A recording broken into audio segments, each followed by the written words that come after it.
Plastic waste, जिस category का यहाँ पर वेस्ट का प्लास्टिक रहेगा डाउन साइक्लिंग में उससे लो क्वालिटी ऑफ प्लास्टिक तैयार किया जाता है। इसके लिए, इसको करने के लिए इस प्लास्टिक को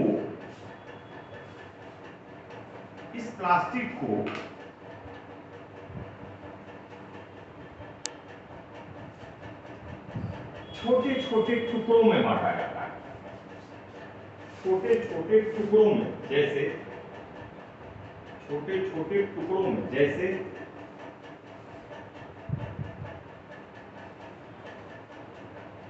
ग्रेन्यूल्स,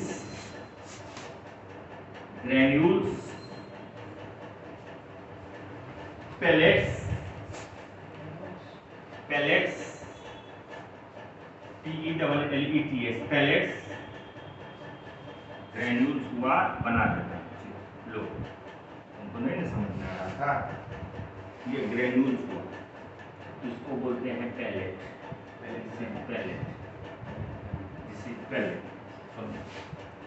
पेलेट्स एंड फ्लेक्स में कन्वर्ट कर देते हैं। फ्लेक्स,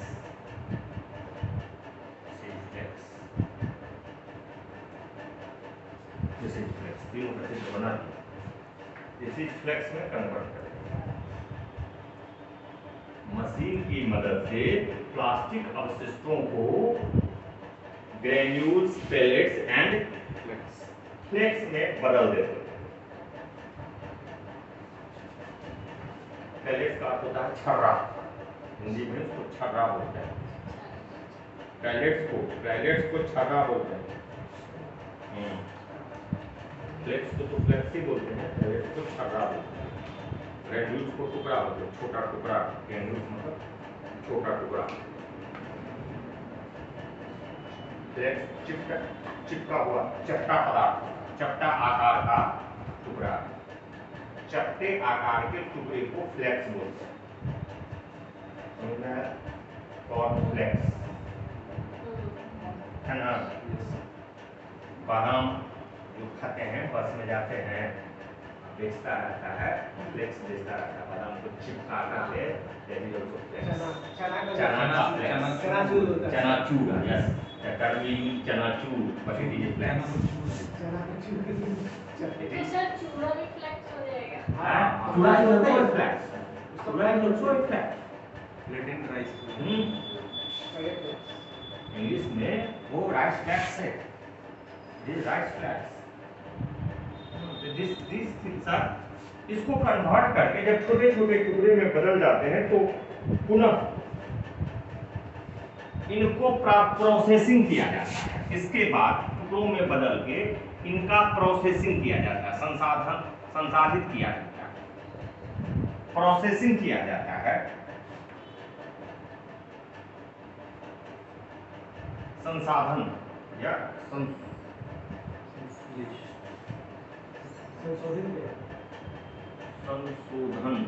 शोधन किया जाता है।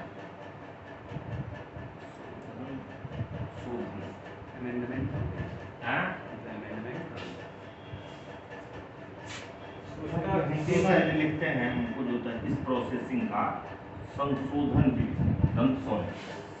संशोधन, प्रोसेसिंग, प्रोसेसिंग, शोधन ही शोधन, शोधन से ही टर्म निकला है संशोधन। प्रोसेसिंग होता है इंग्लिश में,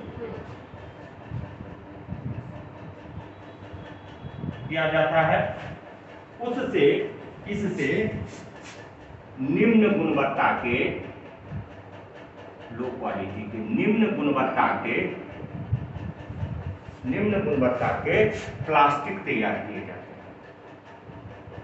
निम्न गुणवत्ता के प्लास्टिक तैयार किए जाते हैं।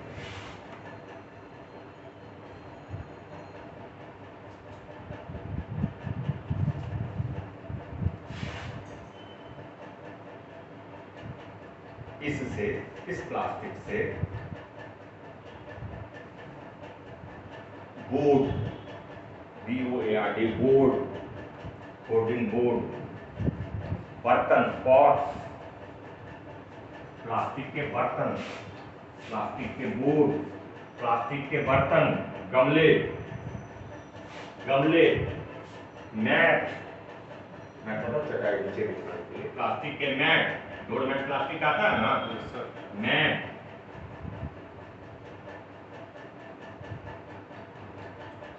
फर्नीचर, प्लास्टिक के फर्नीचर,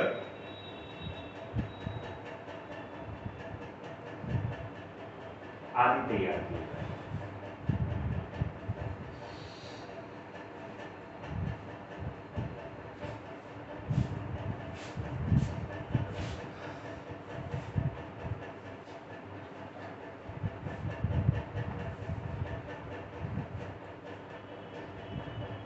That is downcycling. अब लास्ट बचा हुआ है, that is सरकारी प्रयास क्या हुआ प्लास्टिक अवशिष्टों से निपटने के व्हाट आर गवर्नमेंटल इनिशिएटिव, सरकारी प्रयास क्या हुआ, गवर्नमेंट ने क्या किया। इससे ऊर्जा एक सिर्फ ऊर्जा वाला एक प्रयास है, अब अन्य प्रयास क्या हुआ है। तो ऊर्जा का जो है वह प्राइवेट सेक्टर में स्टार्टअप किया है नहीं, तो प्लास्टिक अवशिष्टों के प्रबंधन, ऐसे लिखेंगे प्लास्टिक अवशिष्टों के प्रबंधन। हमने कंपनी सब का नाम लिखा है ना, सब निजी कंपनी सब। प्लास्टिक अवशिष्टों के प्रबंधन के लिए सरकारी प्रयास क्या हुआ। सबसे पहले इसके लिए नियम बना है, प्लास्टिक अपशिष्ट प्रबंधन नियम, प्लास्टिक अपशिष्ट प्रबंधन नियम 2016।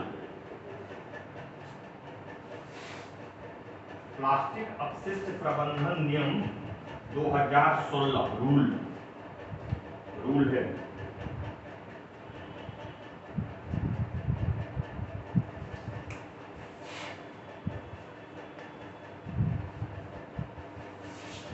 इस नियम में वर्ष 2021 तथा हाल में 2022 में संशोधन किए गए। इस नियम में वर्ष 2021 तथा 2022 में संशोधन किए गए।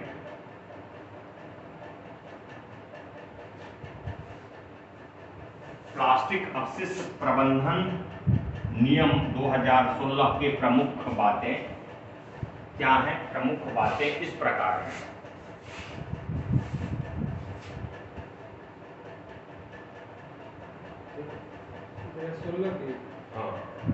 प्लास्टिक अपशिष्ट प्रबंधन 2016 नियम, प्लास्टिक अपशिष्ट प्रबंधन नियम 2016 के मुख्य बातें इस प्रकार हैं।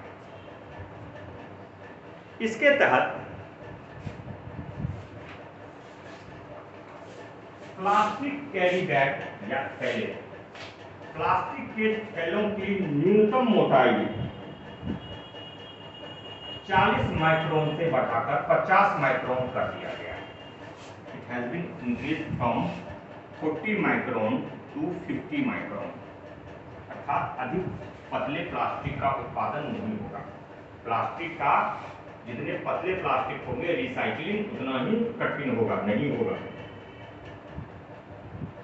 ठीक है, तो पतले प्लास्टिक की मोटाई अर्थात जो कैरी बैग बनते हैं उसकी मोटाई को बढ़ाकर के 40 माइक्रोन से 50 माइक्रोन तक। पतले प्लास्टिक सिंगल यूज पर तो बैन है, अब सिंगल यूज पर बंद है, लेकिन इतना दिन से जो कचरा जमा हुआ तो कुछ हुआ तो नहीं है, डिग्रेड तो किया नहीं, तो सब जमा है, अभी जमा है ना। प्रतिवर्ष इंडिया में 35 मिलियन टन, सरकार जो आंकड़ा कह रही है 35 मिलियन टन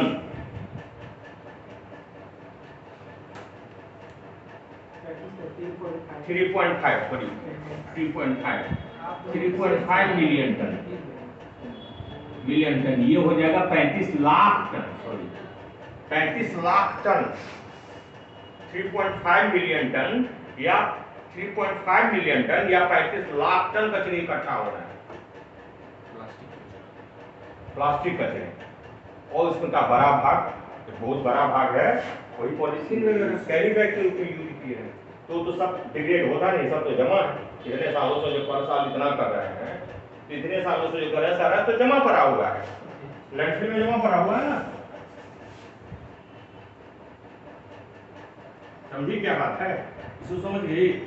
सर मतलब हम ये बोल रहे हैं कि पतले प्लास्टिक का यूज करते हैं ना डैम बनाने में, ताकि उससे पानी नहीं तो अच्छी बात है ना कि पतला प्लास्टिक रहेगा तो ज़्यादा ठीक है, इसका साइड इफेक्ट समझूंगा।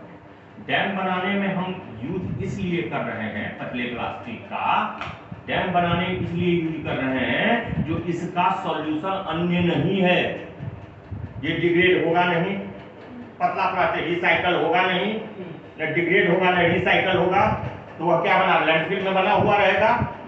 यानी कोई दूसरा अल्टरनेट नहीं है, क्योंकि अल्टरनेट नहीं है इसीलिए हमने इसको डैम कंस्ट्रक्शन में यूज कर दिया।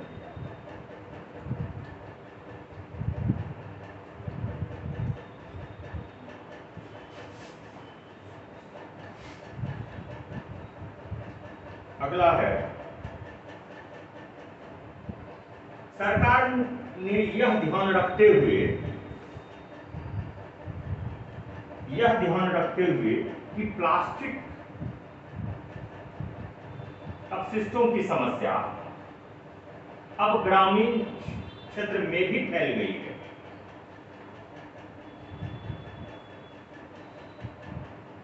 अतः इस नियम के क्षेत्राधिकार को, जुरिस्डिक्शन को, इस नियम के क्षेत्राधिकार को, जुरिस्डिक्शन को, इस नियम के, कौन नियम, 2016 वाले नियम के क्षेत्राधिकार जुरिस्डिक्शन को, जुरिस्डिक्शन का दायरा ग्रामीण अंचलों तक, ग्रामीण क्षेत्रों तक कर दिया गया है।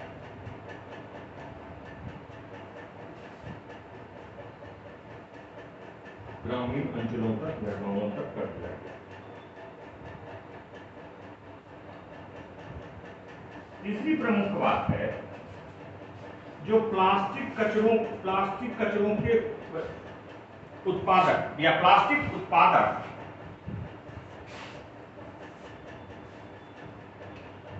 वो इसके कचरे पैदा करने वालों, प्लास्टिक उत्पादक तथा कचरे पैदा करने वाला, जैसे प्लास्टिक वेस्ट जनरेटर्स,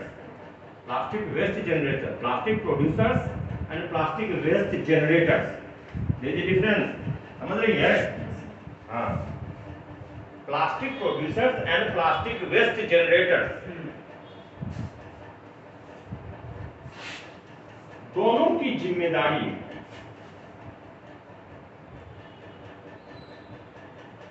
तो सर इसको भोक्ता भी तो बोल सकते हैं, भोक्ता बोल सकते हैं ना, भोक्ता is another thing, commercial company के बारे में बात कर रहे हैं।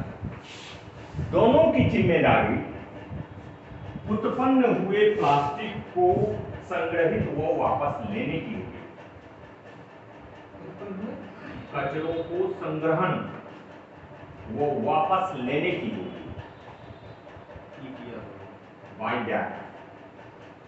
बाय बैक होगी। हाँ, नियम रहा है ना, नियम में प्रावधान है होगी। बाय बैक की पॉलिसी, बाय बैक मतलब खुद उत्पादक करेगा फिर वो कचरा वापस नहीं मिलेगा। हाँ, जो क्रिएटर है वही वापस मिलेगा। वो वापस लेगा, सॉल्यूशन उसी ने उत्पन्न किया है ना, उसी की जिम्मेदारी दी कचरा गई। के संबंध में भी तो ऐसा ही किया गया है, इसीलिए इसको भी ऐसा ही अब से किया गया है। ये कचरा के में तो पहले से ही जैसे जो नियम बनाता उसी में यही क्लॉज है, जो उत्पादन करेगा वो लेगा, ये कचरा के संबंध में वो इस पर भी अप्लाई कर दिया है। EPR वो बोलते हैं, extended producer responsibility. That thing has been introduced in 2022। तो संशोधन में वही इंट्रोड्यूस हुआ है ना, उसका दायरा कुछ बढ़ा दिया गया है।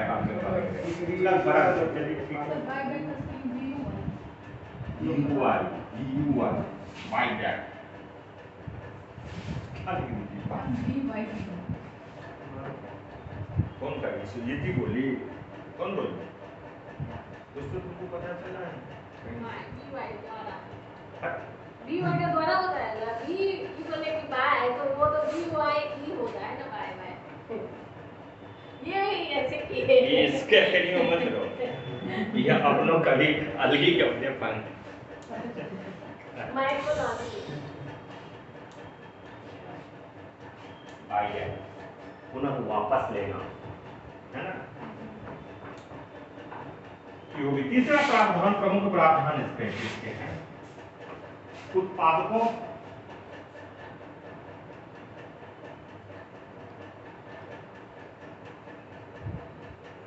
प्लास्टिक कैरी बैग वो अन्य बहुस्तरीय पैकेजिंग तथा प्लास्टिक कैरी बैग वो बहुस्तरीय मल्टी लेयर्ड प्लास्टिक बहुस्तरीय पैकेजिंग के आयातकों इंपोर्टर्स तथा इन्हें बेचने वाले विक्रेताओं सेलर्स के बेचने वाले विक्रेताओं के पूर्व पंजीकरण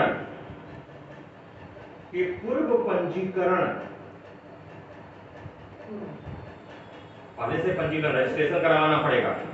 पूर्व पंजीकरण के माध्यम से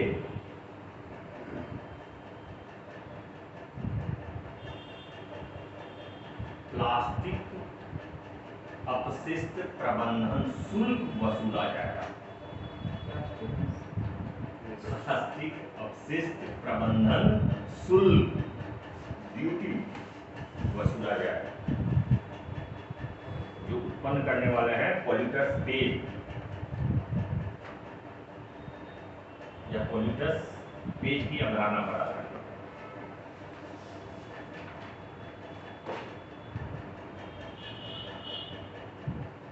हाल ही में इस नियम में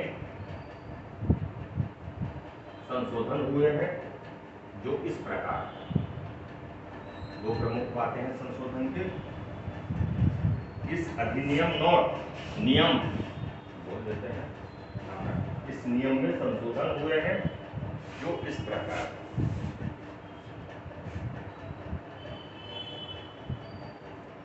What is difference between नियम एंड अधिनियम, रूल एंड एक्ट?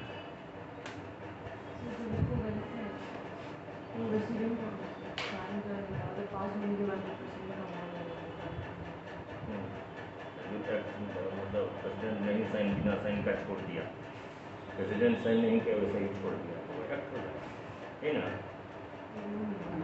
वो रूल हो जाएगा। नहीं, जो प्रेसिडेंट जब पास कर गया तो अधिनियम बन जाएगा, तब अधिनियम बन जाएगा, और छोड़ दिया तो वो रूल हो जाएगा, रूल हो जाएगा। यही है ना, यही है ना बात। ऐसे ऐसे मत हिलाइएगा, ऐसे ऐसे मत हिलाइएगा। अगर संसद द्वारा पारित करके, और इसको संसद में लाया ही नहीं जाता है उनको। संसद द्वारा पारित करके अगर उपराष्ट्रपति जो है अगर उसमें साइन कर दिए तो वो अधिनियम बन जाता है, एक्ट बन जाता है। I have not asked about bill and act. There is difference between bill and act. This is rule. This is rule. Rule is executive purpose. Act is not administrative only. Constitutional. Which type of constitutional? Legislative. It is legislative decision. Whenever the decision is legislative, then the result of legislative decision is act. Adhiniyam. When the decision is executive, then it is नियम। Cabinet पास कर दिया, अब कोई मंजूर नहीं हो, संसद से मंजूरी लिया, कैबिनेट ने पास कर दिया।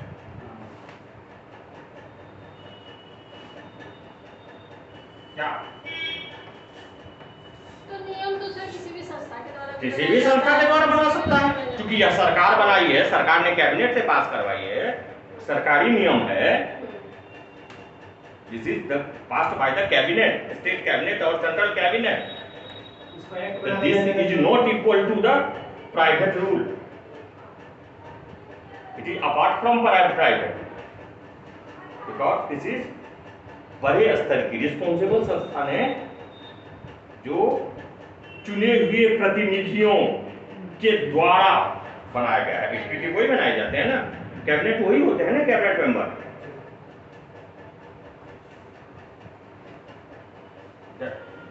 Validity of this rule is more than the private rule.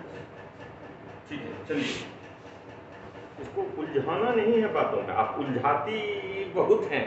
जब जवाब आपसे गायब हो जाता है तो बातों को उलझाना चाहती हैं। I have read your intention, आपका मैंने इंटेंशन पढ़ा है। जब आप चीजें नहीं बता पाती हैं तो उसको उलझाना चाहती हैं। उलझाइए मत, स्ट्रेट फॉरवर्ड जवाब दीजिए, कंसेप्ट क्लियर रखिए।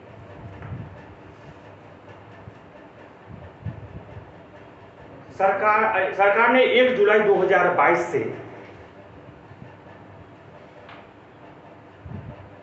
सरकार ने 1 जुलाई 2022 से एकल उपयोग वाले सिंगल यूज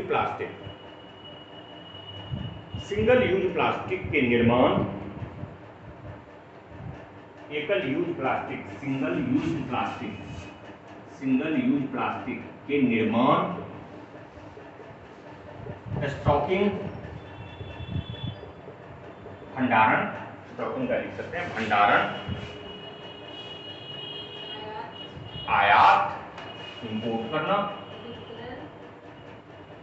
आयात विक्रय,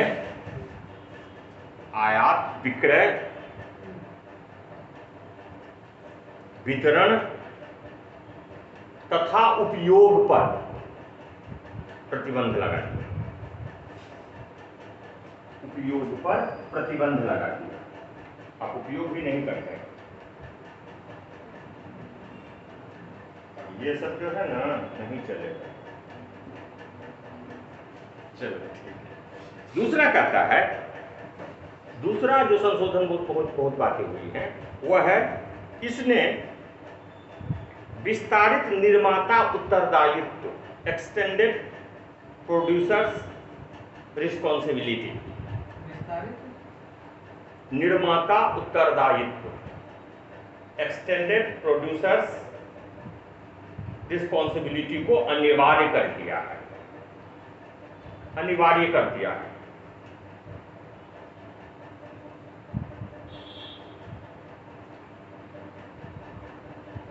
अर्थात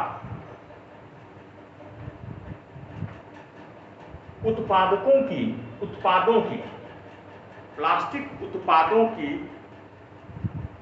उत्पादों के जीवन काल के अंत में, समाप्ति, उत्पादों के जीवन काल के अंत में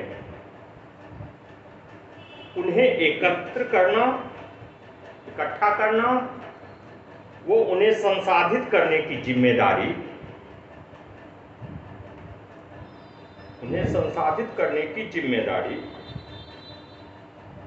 उत्पादकों की ही होगी। हाँ, और संसाधित प्रोसेसिंग करने की जिम्मेदारी उत्पादकों की ही होगी।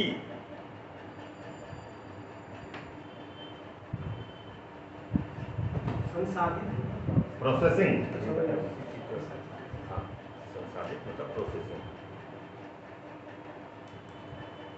कुछ अन्य प्रयास, भारत प्लास्टिक इंडिया पैक्ट बनाया, प्लास्टिक इंडिया पैक्ट, हेडिंग दे दीजिए, plastic India pact, Bharat plastic समझौता, plastic India pact,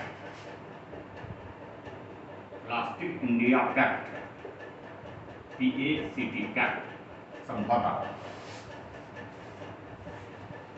Bharat plastic समझौता। यह एशिया में अपने तरह का पहला समझौता है।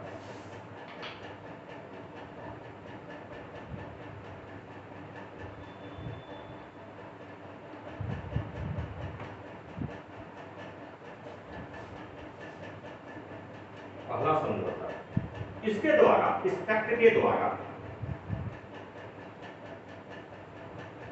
प्लास्टिक को कम करने, पुनः उपयोग, रीयूज, वो पुनर्चक्रण के सभी हितधारकों को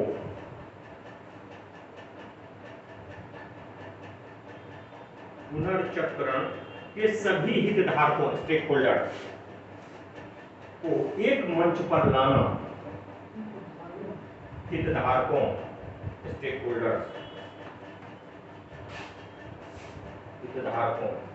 होल्डर को एक मंच पर लाना इसका उद्देश्य है।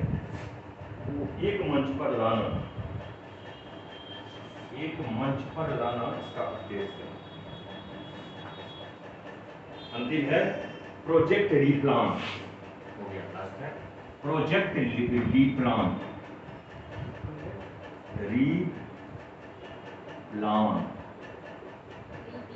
प्रोजेक्ट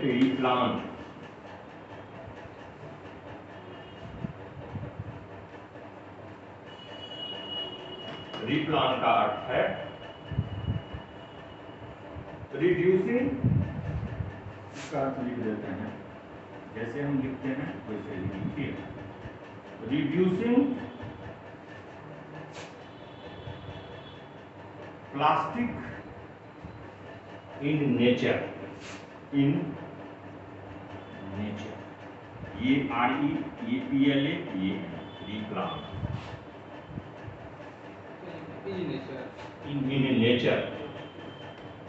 in nature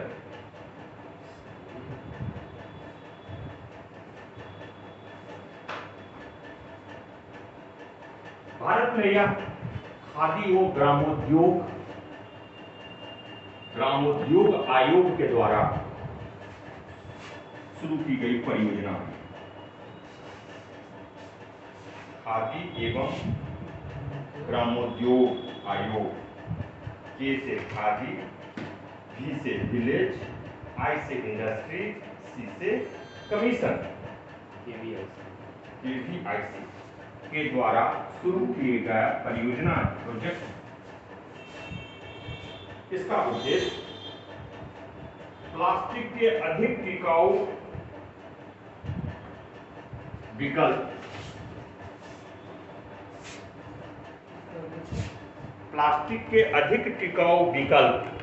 जैसे प्लास्टिक की थैलियां, अधिक टिकाऊ विकल्प।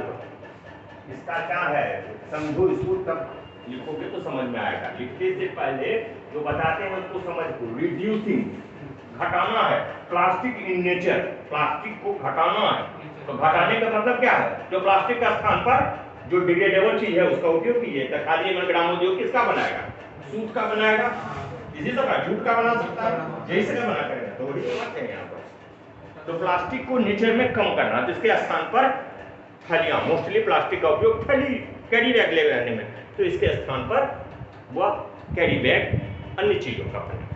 बस that is replan, project replan. हो गया। इस प्रकार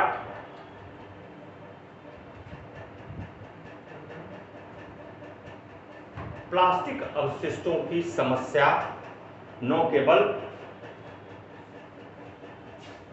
एकल उपयोग प्लास्टिक के प्रतिबंध की समस्या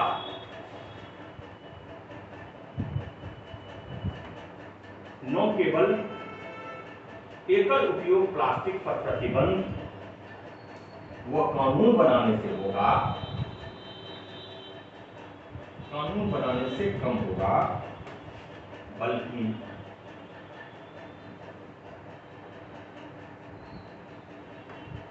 इसे रीयूज,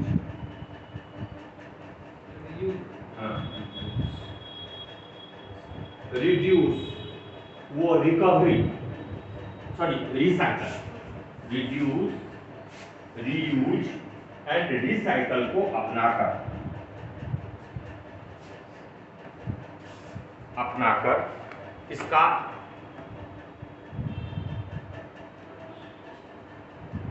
टिकाऊ पर्यावरण हितैषी समाधान किया जा सकता है। टिकाऊ पर्यावरण हितैषी समाधान किया जा सकता है। टिकाऊ